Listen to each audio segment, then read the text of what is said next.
Welcome into the first ever High Tide University film session. We're going to talk about 3 videos today where captains had a little bit of trouble getting back into their slip at the end of the day. We're going to talk about what went wrong for them and what you could do if you find yourself in a similar situation to avoid the mistakes that they found themselves in. Let's get into it. Our first video is brought to us by Keith Peavyhouse. I'll be sure to put a link in the comments so that you can go find this on YouTube as well. The first time we run through this, I want to specifically talk about the cast method. If you're not familiar with the cast, it's critical that you understand it. I'll put the link at the top of this video so that you could go to our video that we explain in detail why it's so critical and why you have to do it every time you approach a dock and every time you leave a dock. But a quick refresher, the cast method has 4 elements: C, A, S, S. The C is conditions. We want to know how much water we have, where the wind is coming from, how strong it is, and where the current is coming from and how strong it is. Our A is our aim point. We always want to have an upwind aim point. Our first S is speed. How much boat speed do we need to counteract the conditions that we're in? And our second S is our safety zone. Where can we retreat to if we need to take a breath and reapproach the slip? It is critical that you run through the cast every single time, and you'll start to do it without even thinking about it in the future. Okay, so let's let the video run a bit here. You can see we have about a 20 to 30 foot, I would say, cruiser. It has a single inboard outboard engine with no bow thruster. I'm going to stop it right here and let's run through our cast really quickly. So C is up first, is our conditions. How much water do we have? We look like we have plenty of water. We have a nice floating dock as to where we're trying to put the boat. So water is not going to be of a major concern for us. Wind. We want to look for some local flags. So I see a flag in the middle of the screen here, and I also see a flag towards the left side of the screen. Now, what the flags are telling us is that the wind is coming from left to right on the screen, and it is a light to moderate wind. It is not a 20 to 30 mile an hour wind. I would say we have about an 8 to 12 mile an hour wind. I know that because the flags are sticking out just a bit. They're not limp, but again, they're not straight out, which gives us a good indication of how strong the wind is. Current, I do not see any current ripples in the water. I do not think we have any current to be concerned about as well. So from a conditions perspective, it is a light to moderate wind coming from left to right on the screen. A, our aim point. You're going to see in a second that our target slip is right here. So that means our upwind aim point is going to be the upwind pile or finger pier, which is going to be on the left. It'll come into focus in a second. That's going to be our aim point. Speed, again, we do not have a lot of wind, so we do not need a lot of speed. We're talking slow ahead neutral, slow ahead neutral. We do not want to get too much momentum. And our safety zone is where we want to retreat to. That's going to be on the upwind side of the canal. Now, we do not want to be on the downwind side of the canal because we know that we're just going to get blown into these props and make the problem worse. So you always want to be on the windward side of the canal. In this case, it's the left side looking at the screen of the canal. That's going to be our safety zone. Okay, let's go ahead and clear the screen here and hit play. So you can see he makes his approach. He starts turning a little bit early, tries to correct to port, hits the brakes, hard reverse, doesn't understand where his wheel is turned. That brings his stern further to starboard. He tries to go starboard forward, and now he's ping-ponging and sideways in. Okay, so let's stop it there and let's talk about where things start to go wrong. So first and foremost, his approach line isn't bad. If we stop it right here, is right in the middle of the lagoon. That is a nice approach line.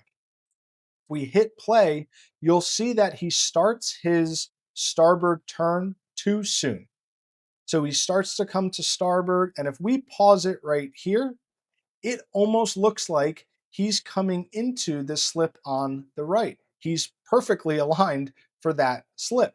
Now, the problem is that's not his slip.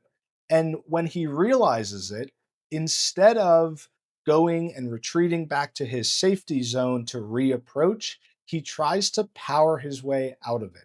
So I want you to look at his stern here as we hit play. Right there, you can see that he hits the gas a bit. That's when he says, "Oh crap, I'm not aligned with my slip correctly. Let me try to give it some gas, give it a little bit of left turn port to try to get himself back aligned where he wants to be." Using power to get yourself out of a missed approach is almost never the answer. The correct answer would have been to stop, reset, go to his safety zone, take a deep breath, and reapproach. Really, all he had to do was come forward a little bit more before he started his starboard turn. He chose not to do that. So now let's continue the video. So he's hit his gas a bit. He's trying to get in. The first thing he hits in his slip is the downwind pile or finger pier. Again, he's going to hit the downwind. He does not have the upwind as his aim point. He is downwind in his slip, a recipe for disaster. Because of it, he jams on the brakes. He doesn't understand where his wheel is. So when he goes in reverse, his wheel is over to the right, which brings his stern further to the right, his bow further to the left to port, and makes the situation worse. He's going to try to use starboard forward to get back repositioned here. And now he's going to start his ping pong from right to left in his slip, and he gets sideways. So again, this is so common. His first approach, he turned right too soon. He turned to starboard too soon. Instead of saying, you know what, I've missed my approach, I'm going to stop my momentum, get to my safety zone, and reapproach, he tried to use power to fix the issue. It made it worse. He did not have his upwind aim point in mind, and now he's crooked, having to have his crew work his way in. He's lucky that there was no other boats around that he could have damaged. Our second video is brought to us by Mojo Yachting Club. Let's go ahead and watch this one through. It gets pretty crazy here. So this is a sailboat. Again, it has a single engine. We will see that there's likely a bow thruster on this sailboat, which is pretty common. It looks to be a pretty long sailboat, probably 35, 40 feet, I would guess. Looks to be about a crew of 3. I think based on the flags, this is in the islands of Greece, which is beautiful. You can see the beautiful water, but he's in a tight spot. The wind is ripping. You can see all the white caps on top of the water. We'll do our cast in a second. And he's all over the place. One interesting thing about this marina is it looks like all these boats are docked stern in first, and they have their stern lines attached to a fixed bulkhead. Their bows are anchored. So there's a lot of anchor line out in front of all of these docked boats. You can see starts to come forward, and it's a mess. It is an absolute mess. Seems to just keep getting worse. We've all been there. We've compounded issues. We've all made bad problems worse. And now they got to deal with they picked up a line when they side swiped some of those other boats that were docked. And they're continuing to try to get in. I'm going to go ahead and stop it right there. I think that that gives us enough to talk about our cast. So, first and foremost, let's talk about our sea conditions.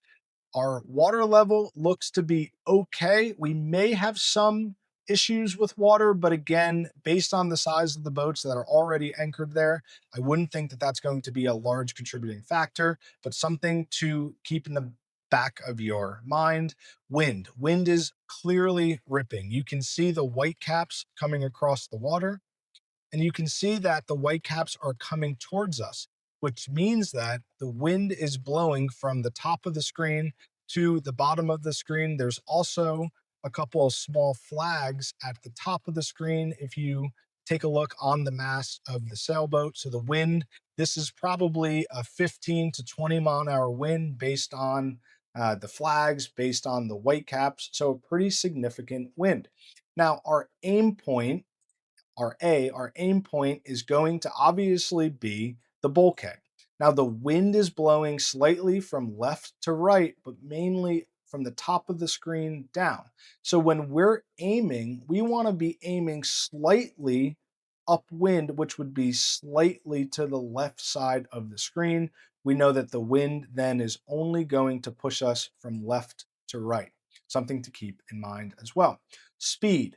Our speed needs to be increased because of the increased wind. Now, in this case, a bow thruster certainly helps control your bow, but you need to continue to maintain maneuverability and control of your boat, which means you have to increase your speed as the conditions increase. One thing to note, because you're going to be backing into the slip, you are technically going to be getting pushed by the wind. You are technically out of control then when you are backing into the slip. You're going with the wind. Whenever you want to regain control, you need to drive up into the wind. Something, again, you just have to log in the back of your head. And our safety zone. Our safety zone is huge in this situation. Let me clear the screen here. Our safety zone is huge. It is up into the wind on the windward side. There's nothing we can harm when we go into our safety zone, something that will be critical that these guys did not use as part of their approach. Okay, let's clear the screen. Let's go back to the start here and let's talk about what we're seeing. So the video starts with this guy already sideways. So we know that the wind is pushing him from the top of the screen a little bit left to right. So he's in a really bad spot right now. If you look, the reason I think that there's a bow thruster, start taking a look at the water here.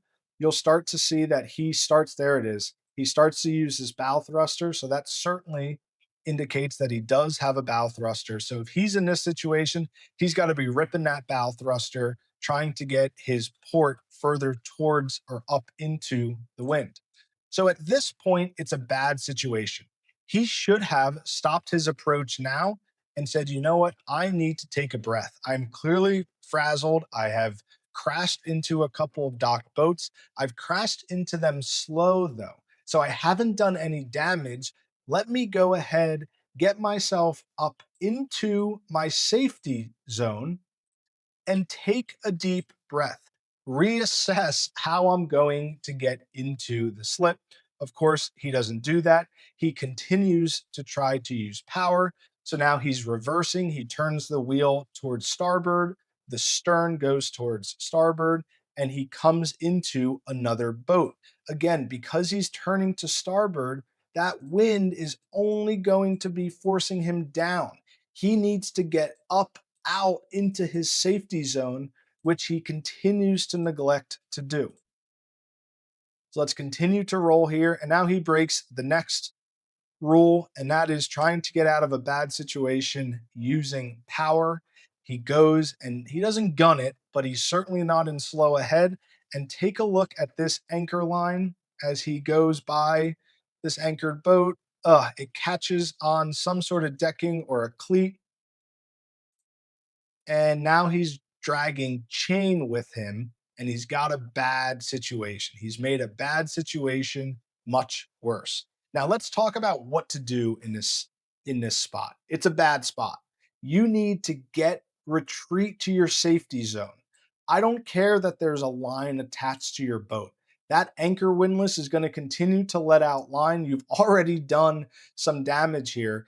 Get into your safety zone. Get yourself safe and then work the problem. Once again, he doesn't do that. He stops his momentum and he's going to let the wind once again grab a hold of his port side and start pushing him down into this catamaran. They free the line and they had a great opportunity right there. If I come back maybe 10 seconds, he frees the line. Maybe he's worried about running it over here. But if I'm him, I'm getting my boat into reverse. I'm getting my stern into the wind and I'm getting to my safety zone because I have caused quite the scene already. Okay, once again, he does not do that. He tries to go hard to port, forcing his stern down. And of course, he makes contact. That wind is still forcing him down, which certainly is not helping. And now he's going to try to recover, basically using this catamaran as leverage, as a pivot point, because the wind is still forcing him down. So he's reversing down. He should be hard on his starboard um, bow thruster, trying to get that bow up into the wind, into port. And then right here, he basically has it. And I don't know why he goes forward, starboard. Again, he's trying to use power in a situation. You just need to relax. The only way that I could describe what's going on here is that he's so frazzled that he's just continuing to make mistakes. This is why the safety zone is so important. You need to calm yourself down. We've all approached a dock, missed, or come very close, if not hit another boat, and you start to shake a little bit. Things start to move very quickly. You start to make irrational decisions. That's exactly what's happening here. He gets his boarding ladder stuck, almost takes out a couple of the other folks on the catamaran. Extremely dangerous, all because he's trying to force the issue. He's thinking irrationally. He's not using his safety zone. He has no idea what his aim point is or how the wind and conditions are affecting his boat. This was a tough one to watch. The last video is brought to us by William Large. You can see as I hit play, we have a speedboat, probably 30 to 35-foot speedboat. I'm assuming this is a single engine, single IO, obviously no bow thrusters on speedboats.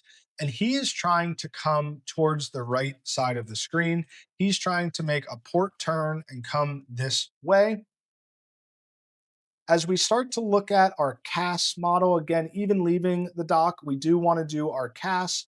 If we think about our conditions, water level, it looks plenty deep. There's big boats all around. Current also does not look like it is a big contributor. There may be a little bit of current. We do see some ripples in the water. This could be current. It's probably more wind, so there could be some current going from right to left, but I do not think it's a fast current. If we look at our local flags, there is a flag on the bow of this cruiser. It's really not doing much. I do think that there is some wind in this situation. I think that we're dealing with probably a 10-mile-an-hour wind, again, coming directly from right to left on the screen, hitting the broad side of the speedboat. The aim point, the goal is just to drive up where he wants to go. So our aim point is up the lagoon. Speed, because we have a 10-mile-an-hour wind, we shouldn't need a ton of speed. However, there may be some current that we're not seeing, so something we need to keep in mind. We'll talk a little bit about speed in a second. Safety zone. Safety zone is really on the upwind side of the lagoon. So in this case, it's going to be on the right side of the screen. A little bit less relevant, obviously, when leaving the slip in this situation. Let's go ahead and watch what happens. So he keeps trying to turn to port, and he just doesn't seem to be able to get his bow around. It is a relatively tight lagoon, but it's not super tight. He should certainly be able to navigate his boat. You could see some of the neighbor boats are getting a little bit they're getting a little bit nervous as they watch and protect their own boats. Never a fun sign if you are the one driving that other people are worried about. Again, that also adds to the stress. Let me pause it right there. That's actually a great point. Look at all of these people. Let me bring it back. Okay. So we have people over here. We have people up on the docks. There are a lot of eyes, and not to mention, a speedboat is crazy loud. It draws a lot of attention. So naturally, there's going to be a lot of eyes on you, but that increases the stress level, something that you need to be considerate of before you leave the dock. And he continues to be stuck. He just can't get his bow around. What's happening is the wind or the current keeps hitting the broadside of his boat, the freeboard of his boat, and that bow just can't, he doesn't have enough speed, our first S, to get that bow around. He doesn't have enough momentum to counteract the wind or the current. I call this wind jammed, and we've all been here. I've been here 1,000 times. This is a classic single engine problem. It's when you just can't get your bow around. So there's a couple of options that he has. Let's go ahead and continue the video before we go back and talk about what he should have done. And this just keeps going on. Now he's starting to get frazzled. His wife or his girlfriend's looking at him funny. And he's starting to feel the pressure again. You start to make some irrational decisions, speed up your process. Nothing good happens at this point.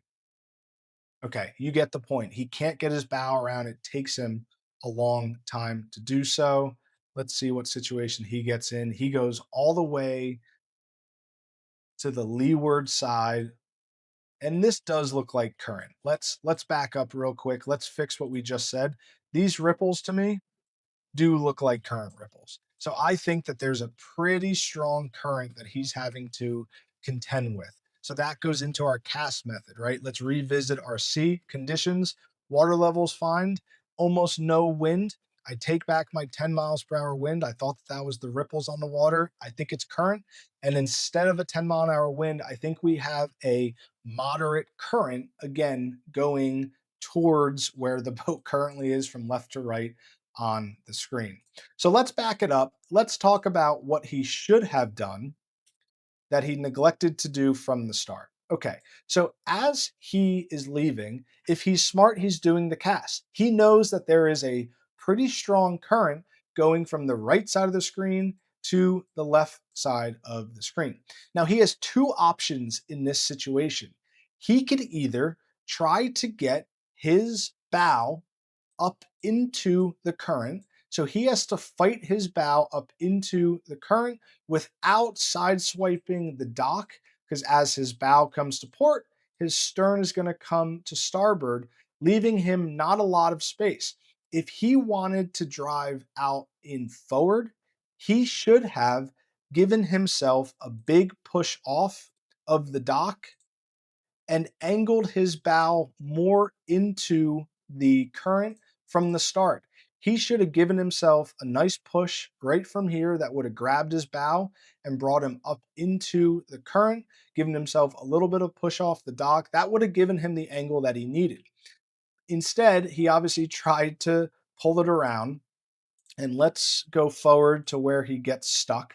So now he's in this perpendicular situation where he's perpendicular to the current, and this is where speed matters. You have to have the right boat speed to counteract the conditions that you're in. If you're going to do this, this is what I call a K turn. The first thing he needs to do is stop making the small lagoon smaller. If you can see, he has plenty of room to his bow and to his stern. Now, the reason that he's probably not taking more real estate on his bow is, remember, he has people looking at him.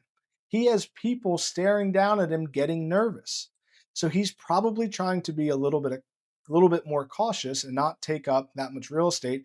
You have to use all of a small lagoon.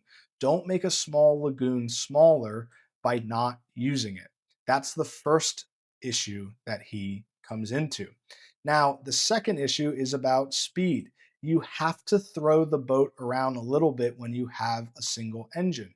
So when you're doing a K turn in this situation, you have to turn the steering wheel towards your starboard and then put it in reverse. That's going to bring your stern to starboard. That's also going to bring your bow to port. And then you need to come hard on the wheel to port and put it in forward. And that's how you're going to get your bow around. You have to go hard to starboard reverse, hard to port forward. That's going to turn your boat and get your bow into the current. He doesn't use enough of the lagoon. He makes a small lagoon smaller. He never throws it hard and not hard, but harder into reverse and then harder into forward with port and now he's stuck. He's in this wind jam situation and it's a mess. What I would have said for him to do from the start is he knew this current was coming from right to left. What he should have done, let the current work with you. Let the current take you where you want it to take you. So he should have come out, turned to starboard, and if he turns to starboard, so let's say his bow now is this way and his stern is going to be over here, he can go ahead and reverse out. And now he's driving up into the wind or current, keeping himself in control and not having to do that K turn maneuver that he's having to use a little bit more power. That would have resulted in a very easy exit from his slip and really what he should have done. It all stems from not running your cast, not understanding the situation, understanding that if you're driving up into the wind, you are under control.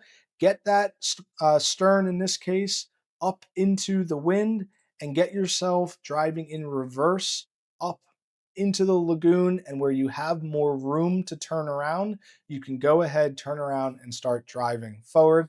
That was his critical mistake here. Remember, docking is all about having a plan. It has nothing to do with how nice your boat is or how much technology you have. You have to have a plan of how you're going to approach the dock to get back in. Make sure you run your casts every single time. That's going to put you in the best position to get back into your dock in a low stress environment and without playing bumper boats with your neighbors. If you learned anything from this video, please smash the like button. Make sure you're subscribed to the channel. It helps me so much and I can't appreciate it more. We'll see you on the next one.